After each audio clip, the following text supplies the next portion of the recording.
everybody, this is Matiana and I am back to share with you guys how I've been wearing my hair after my hair transplant. I made a video on this already, but people are still asking. That video is maybe about 2 years old now, but people are still asking, so I'm just going to repeat the same information in this video because it was just what I did after my hair transplant. After my hair transplant, I needed to go back to work. What I did, how I wore my hair after my hair transplant was a little bit easier for me because of my career. So this depends, you know, some of you may have like a more conservative careers, jobs that you have to go than I do. Where I work is very understanding of hairstyles, and it actually promotes hair covers. And what I mean by that is I am a nurse and we wear nurses hats, so it wasn't that hard for me after my hair transplant.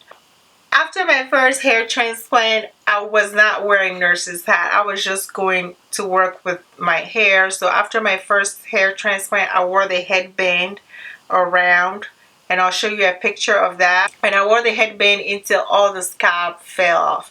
And after all the scalps have fallen off, I didn't want to work too hard on finding a way to cover my hair. So I just literally wore my hair as is to work. And people thought I had a shape up, a tape up.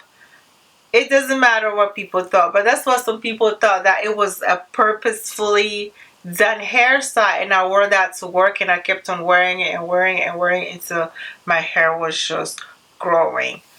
After my second hair transplant, I did my second hair transplant in the middle of C19, where a lot of us nurses, even the ones that weren't wearing hats before, started wearing hats. So after my second hair transplant, it was just no brainer.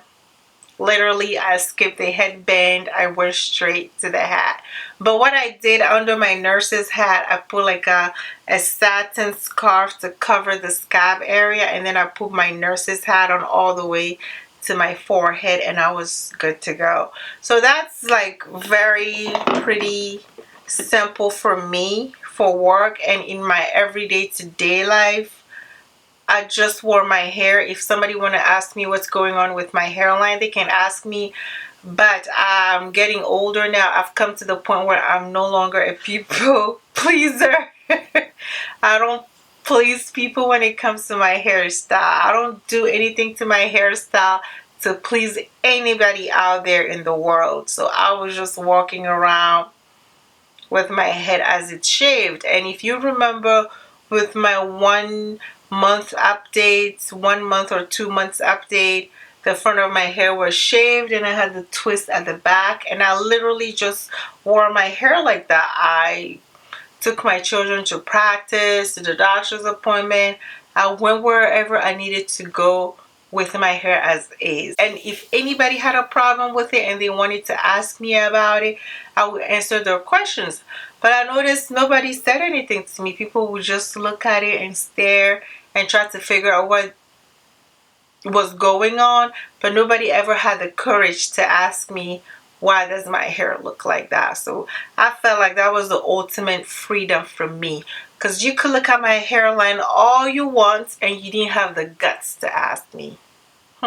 So I thought I have reached ultimate freedom.